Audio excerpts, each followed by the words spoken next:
All right, so we've covered a lot of material in this chapter already dealing with combustion. We've covered the reaction equation, talking about going from reactants to products, talked about different fuels, hydrocarbon fuels, methane, propane, octane. Talked about where the products go. The carbon goes to the product called carbon dioxide, hydrogen, the water. Where do you get the oxygen from? Primarily from air. And when you bring in air, you have to bring in nitrogen with it. Okay. Stoichiometric coefficients. We have 100% theoretical air, then you have excess or deficient air, and air to fuel and a fuel to air ratio, both on the mass basis as well as a molar basis. Last time we also talked about the dry product analysis, where you take the products, and eliminate the water, and then have the mole fractions describing the dry product analysis. Also, we came up with the conservation of energy equation. Notice that we only did it for an open system, so you have a control volume, and then you have flows in and out. When you have flows, it's the enthalpy, not the internal energy. True? True. When you have a closed system, you'll have to deal with internal energies. Get the open systems, okay? I think the book has a few problems where they deal with combustion in closed systems. But all of the enthalpies are reported, hence the system is set up for open. You have to back out the internal energies. This is what the conservation of energy equation looks like. We had these enthalpy of formations, true? Brand new. So each little stroke makes a difference. Enthalpy of formation on a molar basis, it's standard conditions. What are standard conditions? Standard conditions are 25 degrees C and 1 atm.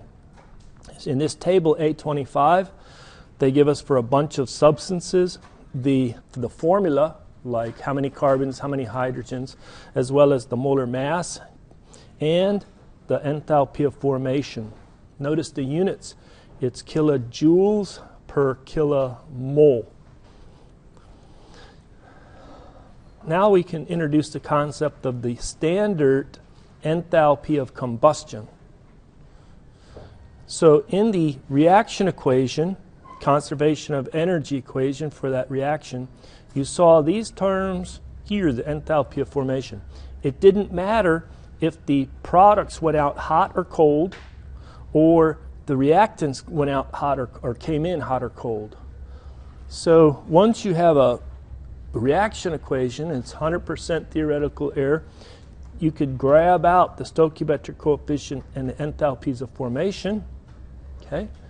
Lump them into a parameter. Here it is, new name. It's the standard enthalpy of combustion. So it's on a molar basis, standard temperature and pressure. It goes from reactants to products. That's the subscript R to P. It's defined as the sum over all the products, stoichiometric coefficient, times the enthalpy of formation for that product, and minus the sum over all the reactants, the stoichiometric coefficient, and the enthalpy of formation. So you can rewrite the energy equation expressed as using the standard enthalpy of combustion, and then you just have the deviations from standard conditions for the reactants as well as the products. Okay, I think I checked. This is products and this is reactants sum. Okay. Often this whole term is zero. Why?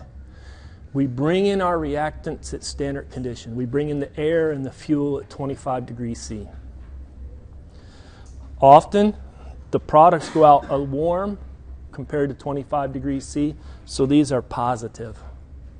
This would be the enthalpy at that temperature that it exits minus the enthalpy at 298. That's what that delta H is. Okay, so if it goes out hot, it has higher enthalpy than it's at 298. Okay. Calculate the standard enthalpy of combustion. We're asked to calculate what? This standard enthalpy of combustion for liquid methanol, assuming that the water in the products leaves as liquid? All right. The answer is this number, but let's compute that number. Let's go ahead and compute this. So we recall the standard enthalpy of combustion, the sum over all the products, stoichiometric coefficient, enthalpy of formation, minus the sum over all the reactants, stoichiometric coefficient, enthalpy of formation. True? So what do I need? I need to get the balanced reaction equation for that fuel.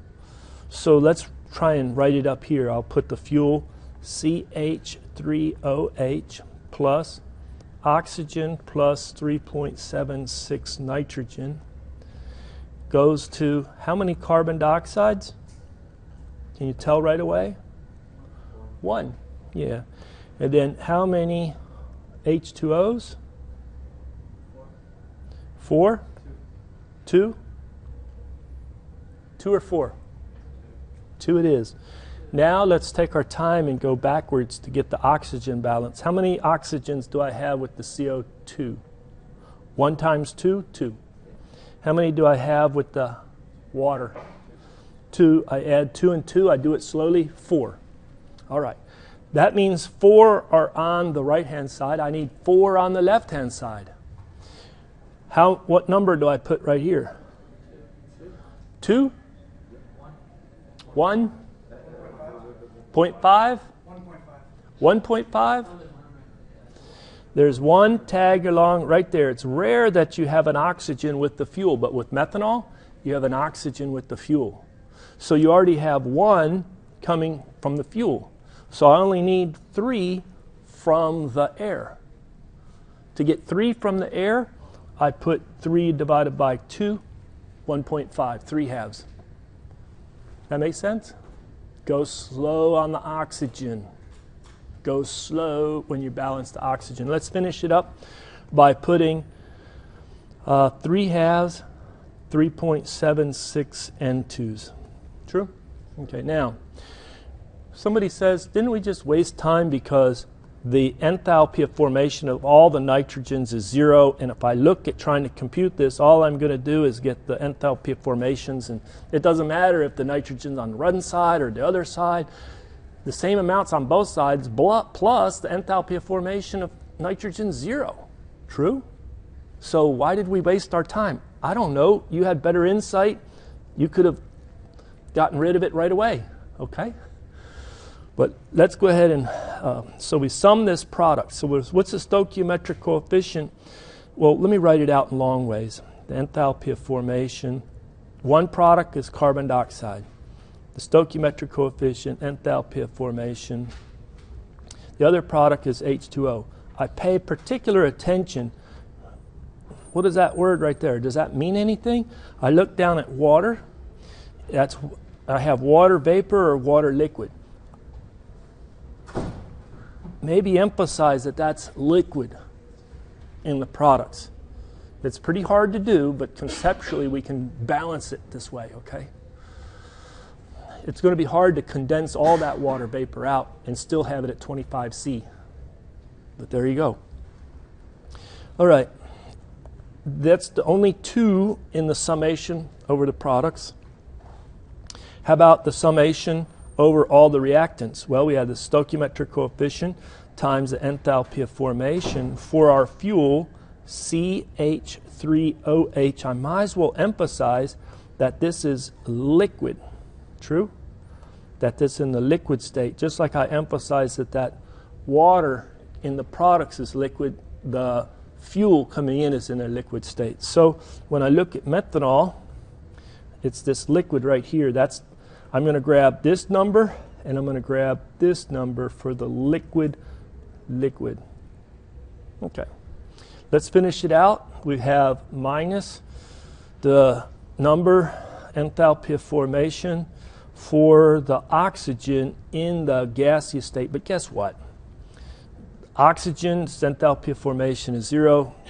So just like for the nitrogen, you could have not paid attention to it. Okay. So what we're going to have is for the CO2, we have 1 times negative 393, 520 kilojoules. Here are the units up here, kilojoules per kilomole, but I'm going to save space and not write the units 3 times, plus the amount for the stoichiometric coefficient for the water, that's 2, times the enthalpy of formation for water liquid, negative 285, 830. And then we're going to have a minus stoichiometric coefficient on the fuel, 1, times the enthalpy of formation of liquid methanol, negative 238, 810. Now, I know that there's a minus sign there, there's a minus sign there, there's a minus sign there, and you subtract it. Yeah. Don't make an error. Okay? But what are we going to get for our answer? We're going to get that the enthalpy of combustion, standard conditions for liquid methanol, assuming that you get liquid water in the products, is negative 726, 370 kilojoules per kilomole. All right. Sorry I ran out of room near the end there. Make sense? Yeah. Liquid methanol at 25 degrees C and 1 atm enters a furnace operating at steady state and burns completely with 100% theoretical air entering at 25 degrees C, 1 atm. The products of combustion exit at 25 degrees C, 1 atm, and water exits as a liquid. Determine the heat transfer to the furnace from the surroundings in units of kilojoules per kilomole of the fuel. Well, you'd have the combustion of this methanol, CH3OH. We've already balanced it, so I'll just write down the balanced equation for 100% theoretical air. 3 halves, O2 plus 3.76 N2 goes to 1 CO2, goes to 2 H2Os, and goes to 3 halves, 3.76 N2s. Did I do that okay? Okay. So now we want to write down and compute what symbols do we have. It's the heat transfer in units of kilojoules per kilomole of fuel. Aren't we trying to calculate the rate of heat transfer per the rate of the fuel flowing into the furnace? Q dot over N dot F? Okay. From our first law of energy balance, Q dot divided by N dot F, neglecting any shaft work, is equal to, I forgot the name of that term. What is the name of this? Standard enthalpy of? Yeah, it's molar combustion. It's of the combustion, going from reactants to products. Okay. And then we're going to have plus a sum over all the products, N times delta H bar, true? Minus the sum over all the reactants, the stoichiometric coefficient, delta H bar. Now, again, that delta H bar in all of these cases is the enthalpy on a molar basis at the temperature of interest minus the molar enthalpy at the standard 298 or T naught, 25 degrees C. So, if all the reactants come in at 25 degrees C, that's all 0. If all the products go out at 25 degrees C, that's all 0. True? So as long as I know that this enthalpy of combustion is computed for the particular fuel, and sometimes I have to pay attention, is it in the liquid state or is it in the gaseous state? This was methanol in the liquid state, as well as paying attention to how the water went out. The water went out in the liquid state. We just computed that answer, didn't we? We computed that answer. That answer is Q dot divided by N dot F is equal to negative 726,370 kilojoules per kilomole. Seems like this standard enthalpy of combustion is a very useful parameter. So I asked myself, in table A25, is this parameter anywhere reported for my fuel? Well, I take a look carefully. There's all my substances, some fuels. There's the formula for each of those. The molar mass, the enthalpy of formation.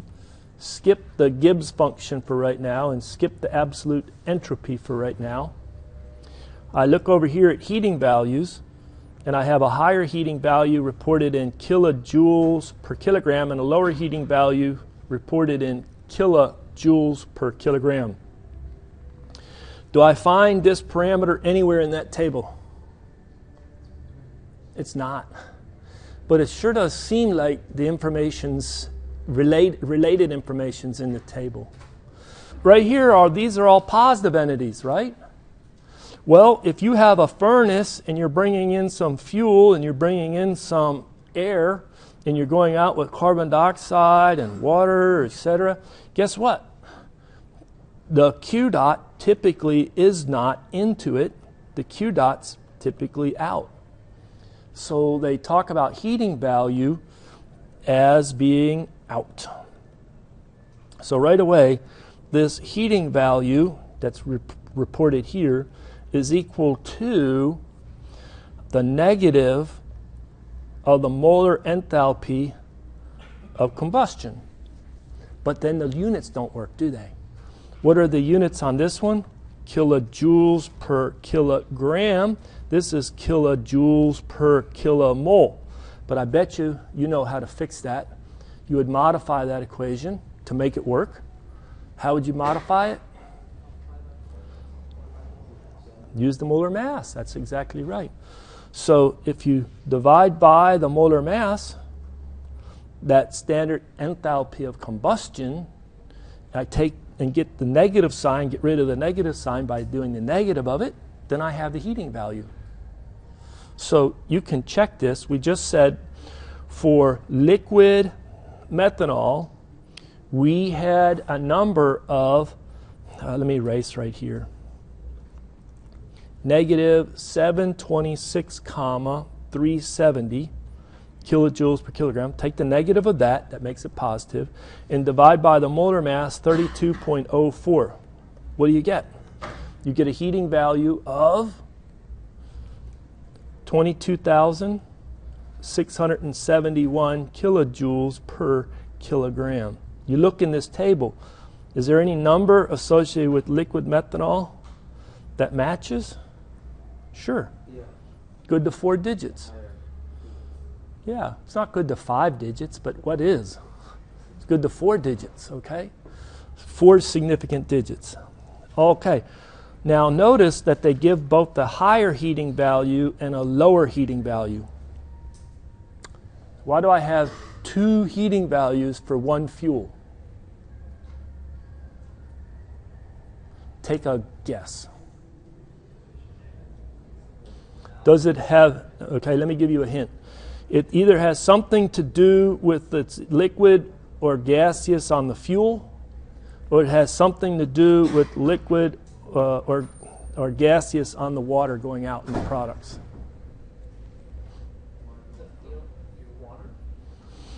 Clicker question. So you answer A if you think it's dealing with the fuel, or you answer B if you think it's dealing with how the water goes out in the products. So or answer C, none of the above. None of these.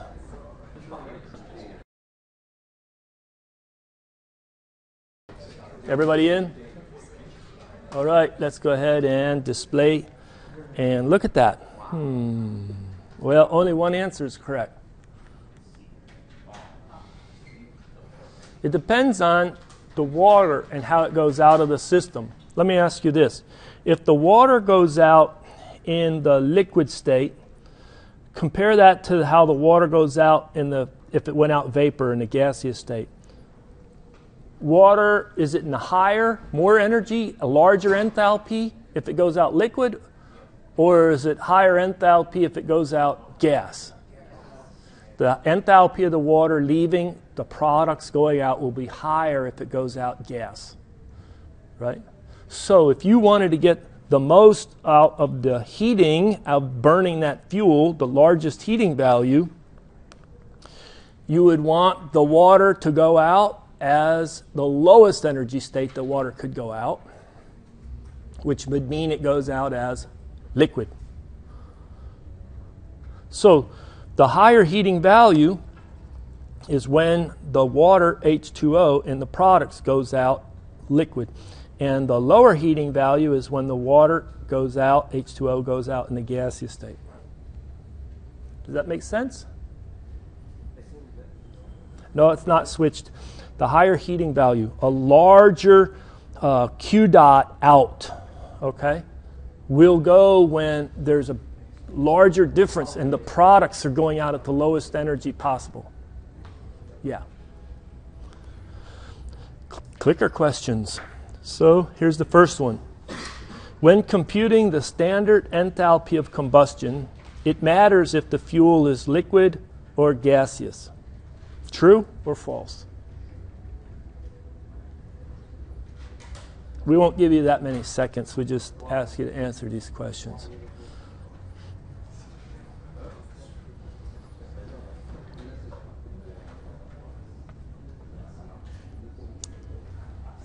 Is everybody in?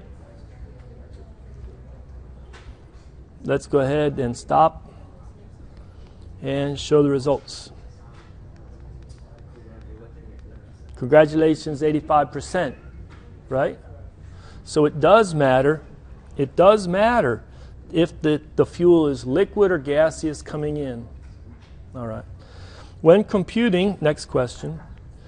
When computing the standard enthalpy of combustion, is that symbol like this? Is that what we're asking? Yeah. And how do we compute it? Sum over all the products, stoichiometric coefficient, enthalpy of formation, minus the sum, stoichiometric coefficient, enthalpy of formation over all of the reactants. Is that how we compute it? Is that the equation? Yeah. So it matters if the oxygen is from pure oxygen or just from air bringing you with nitrogen. True or false?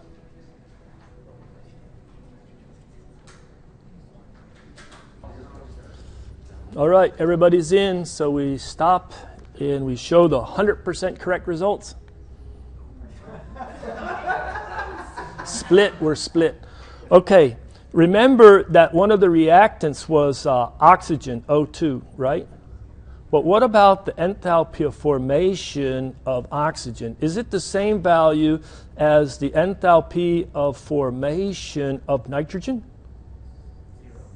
Which is 0. So it really doesn't matter if the nitrogen tags along or doesn't tag along. So the correct answer is, congratulations to the 56%. It doesn't matter. It does not matter if the oxygen's from pure oxygen or if the oxygen brings with it some nitrogen. Last question on this page. When computing the standard enthalpy of combustion, it matters if the product, water, is liquid or gaseous. Does it matter? Yes? True? Or no? False?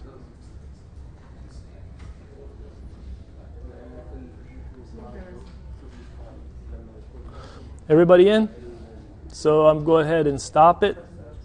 And ready to stop it. Here goes. And we show the results. Congratulations. Good job. All right. That was true if you missed it. I'm just joking. The standard enthalpy of combustion for liquid methanol is reported in that table. Is it anywhere in this table? No, it's not. What's reported? The heating values, and you can jump back and forth between the heating values. Can you or can you not? So if I said I have a lower heating value, lower indicating what about the water as it leaves? Gaseous. Exactly right. So that's what the lower heating value shows you. If I take this value, this lower heating value, maybe I take this number or this number, one of these for whatever fuel I have. Okay. And I take and use the molar mass, I can get the enthalpy of combustion, the standard enthalpy of combustion. Do I multiply or divide by the molar mass? Okay, I take this value here. I'm going to do this one. Answer A. I multiply by the molar mass. Or B, I divide. So either I put M there or M there. Divide by molar mass or multiply by the molar mass. Got it? I'll start the clicker. Do I take the lower heating value, multiply by M, or divide by M to get the standard enthalpy of combustion?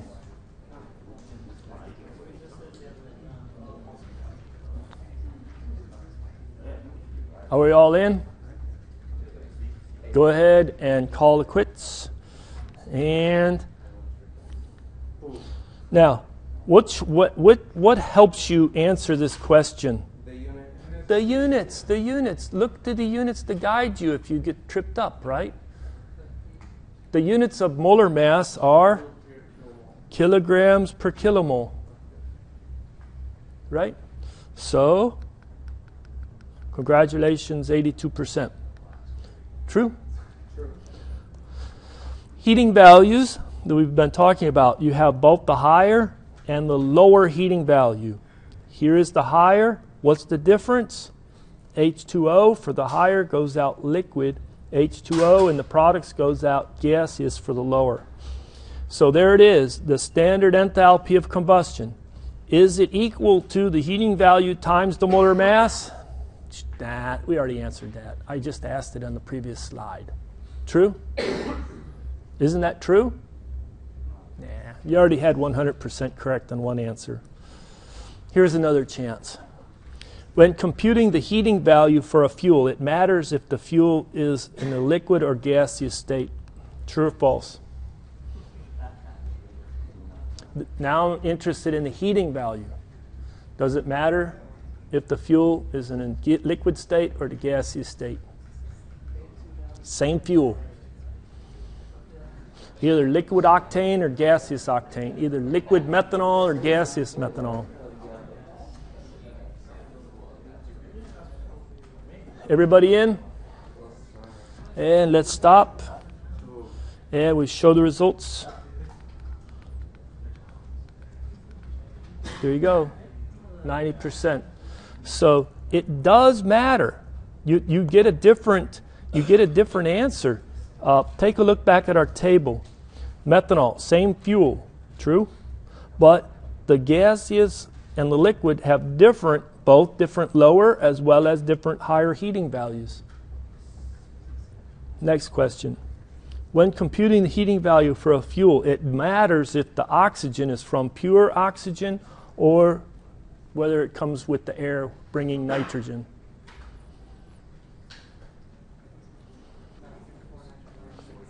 I'll go ahead and stop it. There's one person who's a holdout. One person's a holdout. It really doesn't matter if you bring in the nitrogen. Why? The enthalpy of formation of the nitrogen is equal to the enthalpy of formation of oxygen, 0. All right. Let's last one. When computing the heating value for a fuel, it matters if the water in the products is liquid or gaseous. Everybody in? And we show the results. Why do we have that?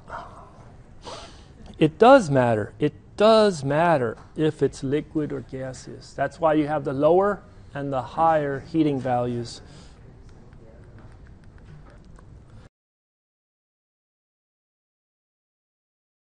So we have gaseous methanol at 25 degrees C and 1 atm enters a furnace operating in steady state and burns completely with 100% theoretical air. Coming in at 25 C as well. So both the air and the fuel come in at 25 C. The products of combustion, though, leave toasty hot at 900 Kelvin. True? And 1 atm. Okay. Determine the heat transfer to the furnace from the surroundings in units of kilojoules per kilomole of fuel. We're asked to compute Q dot divided by N dot of the fuel. But it's to the furnace from the surroundings. And we know that this is a very exothermic reaction. And so we know that if I compute Q dot here, I will get a negative answer. I'm going to get a negative answer. Okay? So we'll deal with that. So we have to bring in our fuel and our air. We go out with our CO2, our H2O, and our N2. Because we have 100% theoretical air, I expect no oxygen with the products. All the oxygen will be used because it's 100% theoretical air. I don't have any excess oxygen. Okay, I need that balanced reaction equation. We've done it before, so I'll just write it up in this corner right up here. So we'll have come on now, CH3OH, 3 halves, O2 plus 3.76 N2 goes to CO2, goes to 2 H2Os, and 3 halves, 3.76 N2. Because I make it look easy and I do it fast doesn't mean that it won't take you time to balance reactions, okay? But please be able to do that on an exam. Now, I write the energy balance equation, and I get that Q dot divided by N dot F is equal to the standard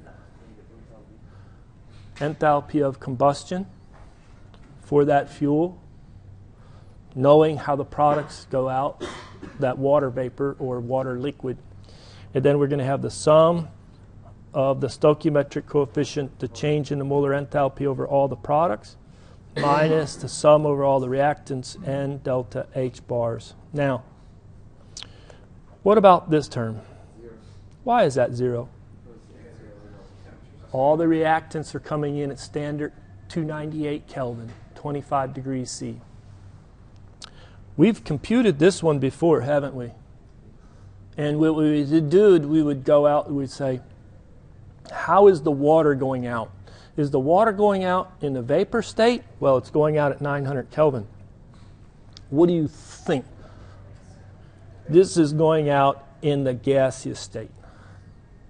It doesn't tell me that, Professor. It's 900 Kelvin, okay? It's 900 Kelvin, okay? I know it was a stretch when we brought liquid water out at 25, but this would be really a stretch at 900 Kelvin if it came out liquid. Okay, so I'm going to get a lower heating value. True? True. And then am I going to multiply by big M, molar mass, and stick a minus sign in front of that and call that the enthalpy of combustion, standard enthalpy of combustion? Get the lower heating value, multiply by the molar mass of the fuel. Boom. Notice also, when I get this lower heating value, I have to know if the fuel is coming in gaseous or liquid. Okay, so I get on the line for gaseous methanol, and then I get the lower heating value, then multiplied by the molar mass. And don't forget, take the negative sign, make it negative. Okay, okay. So we know that this comes in at some value. We've reported it before. Let me see what I have for that. 726,37. No, that's for liquid methanol. Gaseous methanol, sorry. I have to redo that calculation. But if I redo the calculation for gaseous methanol, it's negative 501,615 kilojoules per kilomole. Now, I am more interested now in this summation of these products. So it'll be the stoichiometric coefficient times the molar enthalpy at 900 Kelvin minus the molar enthalpy at 298 for one of the products, CO2. And then I'll have to do it, stoichiometric coefficient, the molar enthalpy at 900 minus the molar enthalpy at 298 for H2O. And I'll have to do it for the stoichiometric coefficient, the enthalpy of formation 900 minus the enthalpy of formation 298 for nitrogen. Do you see that summation, how it breaks out? I have 3 over here. 1, 2, 3 products. The CO2, the H2O, and the nitrogen going out at 900 Kelvin. So this is how I get the answer to the problem Q dot over N dot F. Well, how am I going to compute these? Okay, well, first of all, let me back up a little bit. What about this coefficient right there? Do I know what that number is? 1. The coefficient right here? 2. The coefficient right here? 3/2 times 3.76. So I know those stoichiometric coefficients.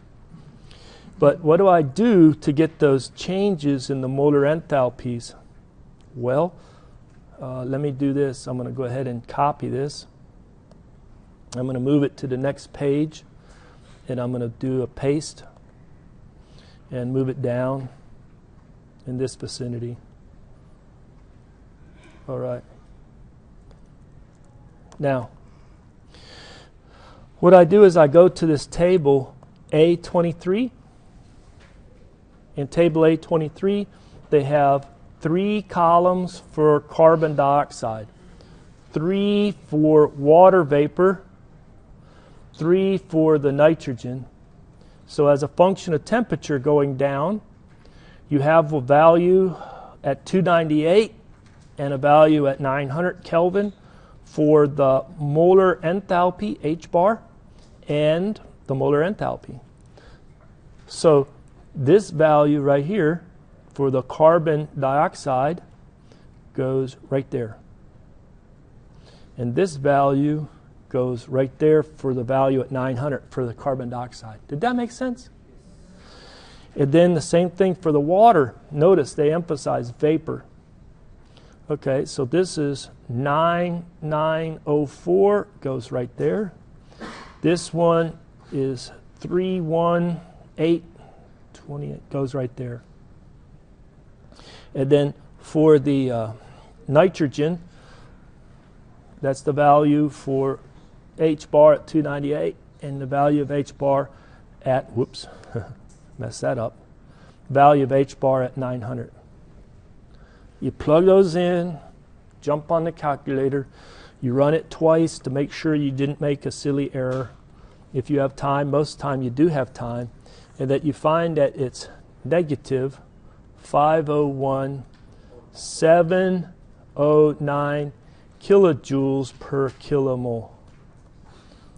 We stop and pause for a minute. We compare that to the value of HRP bar naught. Okay, what standard enthalpy of combustion for that fuel? Got it? I know that negative sign makes it difficult to talk about.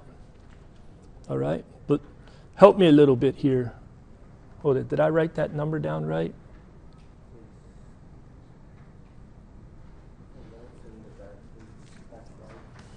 Hold it. Let me take a look at my notes here. Just a minute. Wrong number.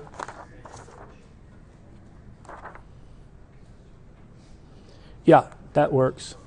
Okay. I wrote a number down wrong. Somebody verify the value.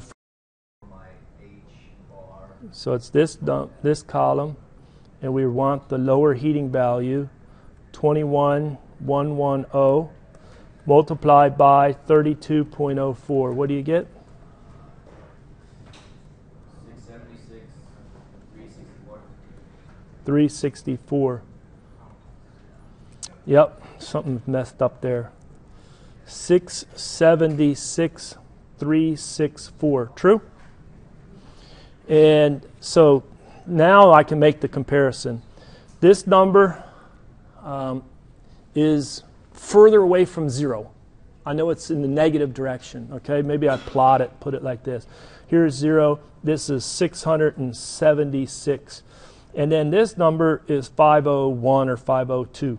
So it's closer to 0, meaning that I get less magnitude of heat out because the products are going out warmer.